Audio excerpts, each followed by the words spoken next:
Assalamualaikum warahmatullahi wabarakatuh. Selamat pagi untuk Pak Alan dan teman-teman semuanya. Kami dari kelompok 1 dan perkenalkan nama saya Farah Fadilah yang akan menjadi moderator dan akan memandu jalannya diskusi pada hari ini. Nah, dari kelompok 1 itu kita memilih case study D atau D, yaitu Urban Pest Status Survey in Cairns. Cairns itu adalah salah satu kota di Queensland, Australia. Dari kelompok 1, kita memiliki anggota yang terdiri dari Saya Akmal Lutfiani Faras. Saya Nindya Karisma Putri. Saya Diana Putri Romasari. Saya Diana Sinta Pramudita. Dan saya Ismail Rasida. Oke, baik. Terima kasih teman-teman atas perkenalannya. Jadi kita masuk saja ke diskusi kali ini, yaitu terkait sekali lagi Urban Pest Status Survey in Cairns, kota Cairns di Australia. Nah, untuk step by step-nya itu ada beberapa langkah yang harus dilakukan oleh kota Cairns untuk melakukan survei status hama. Yang pertama itu ada step pertama, yaitu tujuan survei. Nah, tujuan utama dari survei ini tuh kita dapat melakukan status terkait status hama itu sendiri di suatu daerah. Karena studi kasusnya ini di kota Cairns tadi, jadi ambil dari kota Cairns. Nah, contohnya nih, kota-kota yang memiliki, tidak hanya kota Cairns, tapi kota-kota yang juga memiliki resiko OPT yang tinggi. Nanti survei yang sudah kita lakukan ini, kita masukkan ke dalam daftar sasaran hama dan penyakit tumbuhan yang ada di kota yang kita lakukan survei tersebut. Nah, untuk studi kasus ini kita lebih berfokus ke faktor apa sih, kenapa harus terjadi survei di kota Cairns ini. Nah, berdasarkan studi kasusnya ada 3 faktor. Yang pertama itu dari turis atau wisatawan. Jadi, tingkat lalu lintas turis yang datang maupun yang pergi dari kota Cairns itu menyebabkan adanya kenapa dilakukan survei hama tersebut. Lalu juga ada yang kedua, yaitu kegiatan perdagangan, baik perdagangan antar kota ataupun perdagangan internasional yang berada di pelabuhan di kota Cairns. Yang ketiga, adanya varietas tanaman hortikultura dan tumbuhan inang alternatif yang juga beragam di kota Cairns, sehingga beberapa faktor tadi itu menjadi penyebab kenapa harus dilakukan survei di kota Cairns di Queensland, Australia.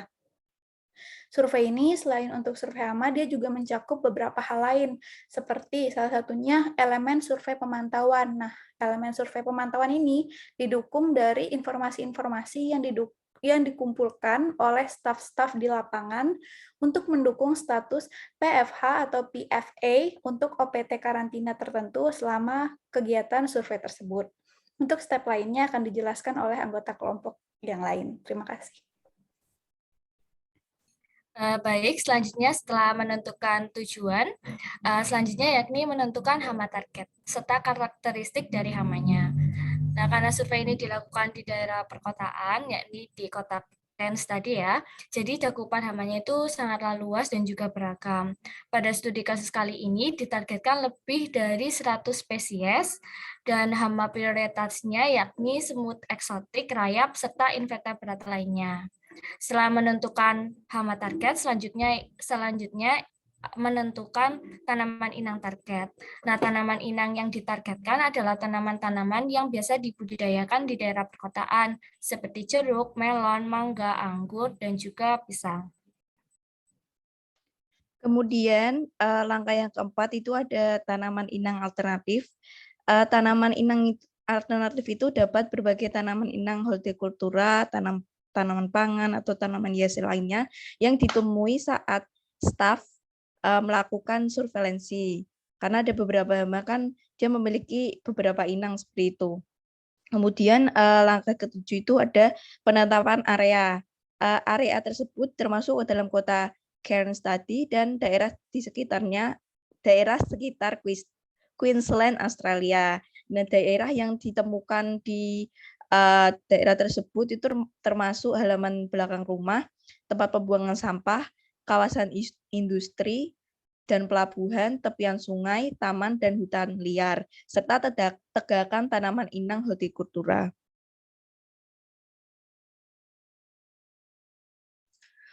Selanjutnya yaitu ada pemilihan lokasi dan ukuran sampel.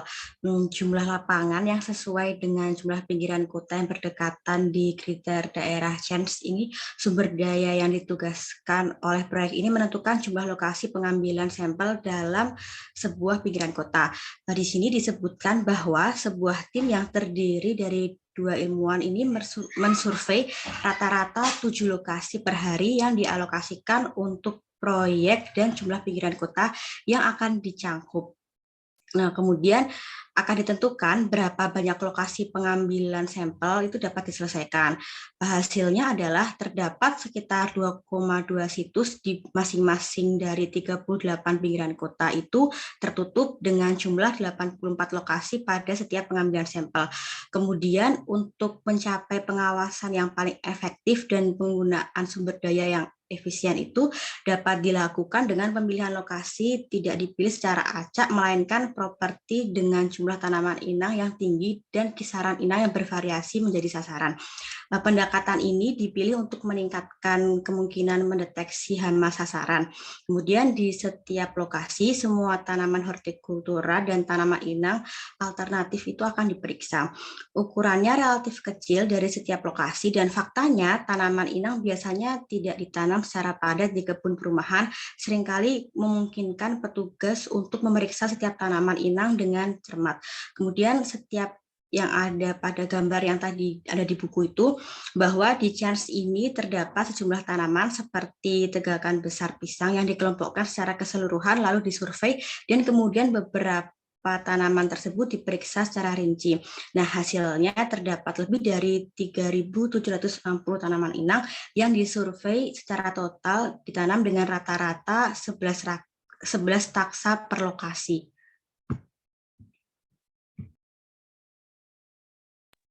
Langkah selanjutnya yaitu waktu survei. Pada pelaksanaan survei ini dilakukan pada setiap tahun. Untuk pengaksesan sepanjang tahun ini dapat dengan mudah dicapai pada daerah perkotaan. Nah, yang mana karena memungkinkan para ilmuwan untuk menentukan atau menjadwalkan waktu survei setiap tahun tersebut. Hal itu juga dapat ditentukan bagi staf atau dari ilmuwan itu sendiri untuk mendeteksi hama sasaran yang mungkin memiliki siklus hidup musiman. Langkah selanjutnya yaitu pengumpulan data atau koleksi data. Data negatif yang dikumpulkan untuk spesies OPT serta pencatatan keberadaan OPT yang telah diatur maupun OPT eksotik. Selanjutnya ada pengurutan nomor situs yang digunakan untuk mengidentifikasi setiap situs OPT atau jenis OPT. Nah, kemudian mencatat nomor situs, mencatat informasi umum setiap nomor situs pada lembar survei. Selanjutnya, data yang diperoleh akan direkam untuk setiap situs atau tempat yang berupa nama pengamat, tanggal, deskripsi situs tersebut, koordinat geografis, jumlah dan jenis inang yang ada, jumlah inang yang diperiksa, dan jumlah sampel yang diambil, serta mencatat tidak adanya OPT di situs tersebut.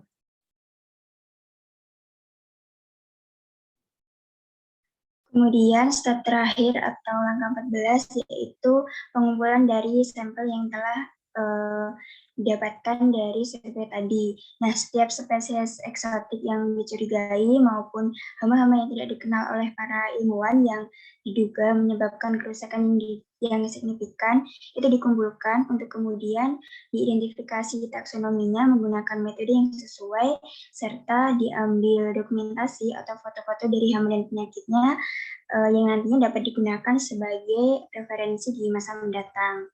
Nah, jadi berdasarkan step 1 dan sampai step 14 yang telah disebutkan tadi, survei di wilayah perkotaan yang dilakukan ini tuh memiliki unsur keterlibatan masyarakat yang cukup tinggi karena dibutuhkan izin dari para pemilik properti kepada para pelaksana survei untuk dapat masuk ke dalam wilayah mereka dan melaksanakan survei. Selain itu, dengan adanya izin ini juga sekaligus menjadi kesempatan bagi para pelaksana survei untuk mengedukasi masyarakat umum seperti para pemilik properti, para tukang kebun maupun para petani di wilayah kota terhadap kesadaran akan karantina, juga serangan-serangan hama dan penyakit di wilayah perkotaan. Dari survei ini juga dapat diketahui banyak sekali serangan hama dan penyakit yang terdeteksi itu dihasilkan dari survei publik yang telah dilakukan ini. Tentang serangga yang tidak biasa atau jarang ditemukan, juga tanaman-tanaman yang sakit di wilayah perkotaan. Oke, baik. Tadi merupakan yang dibilang Isma tadi, yaitu step by step terkait urban pest status survey di Cairns. Nah, sekarang kita akan membahas terkait bagaimana sih survei hama kalau di Indonesia. Oke, saya mau izin share screen. Sebentar.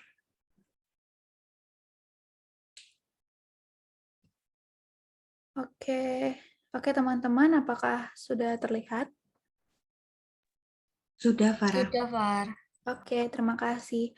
Jadi, berdasarkan kelompok 1 yang kita dapatkan itu dari Jawa Tengah, di mana adanya kumulatif luas serangan OPT di tanaman padi yang dibawahi oleh BPS atau Badan Pusat Statistik. Nah, yang kasusnya ini khususnya di Provinsi Jawa Tengah.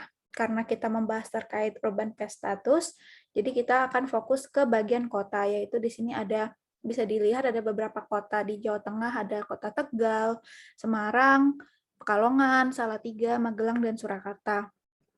Di sini juga terdapat data kumulatifnya dalam bentuk kuantitatif dari ada yang tahun 2013, 2017, dan 2018 yang mencakup tahun ke tahun tinggi atau rendahnya serangan OPT pada tanaman padi. Di sini kita bisa lihat ada penggerek batang, ada wereng batang coklat, tikus, dan beberapa penyakit tanaman lainnya.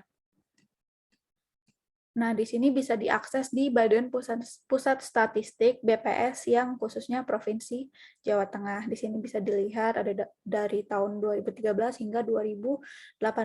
Beberapa dari kota ada yang mengalami penurunan, ada yang mengalami penurunan, hasil surveinya itu mengalami penurunan hingga 0, lalu juga ada yang tinggi, yang rendah, dan sebagainya.